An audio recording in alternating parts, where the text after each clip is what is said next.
Hello everybody, welcome to my channel. I'm Teacher Bia. In this class we will know about the farm animals. Oi pessoal, tudo bem? Sejam bem-vindos ao canal Dicas da Bia Inglês para Iniciantes. Eu sou a Bia e na aula de hoje nós iremos aprender sobre os animais da fazenda em inglês. Como que a gente fala os animais da fazenda em inglês, tá bom? Bom, antes deixe seu joinha, compartilhe com um amigo e vamos lá para o vídeo. O primeiro animal que nós temos aqui é uma vaca. Vaca em inglês é cow. Cow. Repete aí. Cow.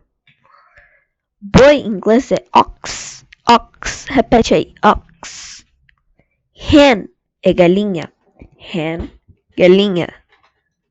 Chicken. Chicken é frango. Chicken. Horse. Horse. Horse em inglês é cavalo. Então repete aí. Horse. Duck. Duck em inglês é pato. Repete. Duck. Rabbit. Rabbit em inglês é coelho. Então repete aí. Rabbit. Turkey é peru. Pig é porco. Então repete. Pig. Pig é porco. E sheep. Sheep é ovelha.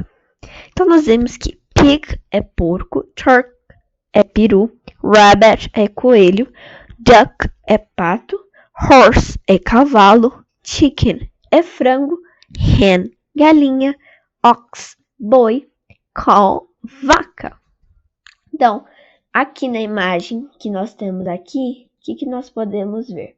Nós podemos ver um horse, uma cow, um donkey, eu não coloquei, mas donkey é burro. Uma sheep, um dog, ducks. Aqui nós podemos ver uma hen, um chicken, um dog, um cat, ok? Então, pessoal, o vídeo foi esse. Espero que vocês tenham gostado. Muito obrigada por ter assistido até o final. Um beijo e até o próximo vídeo. Tchau, tchau!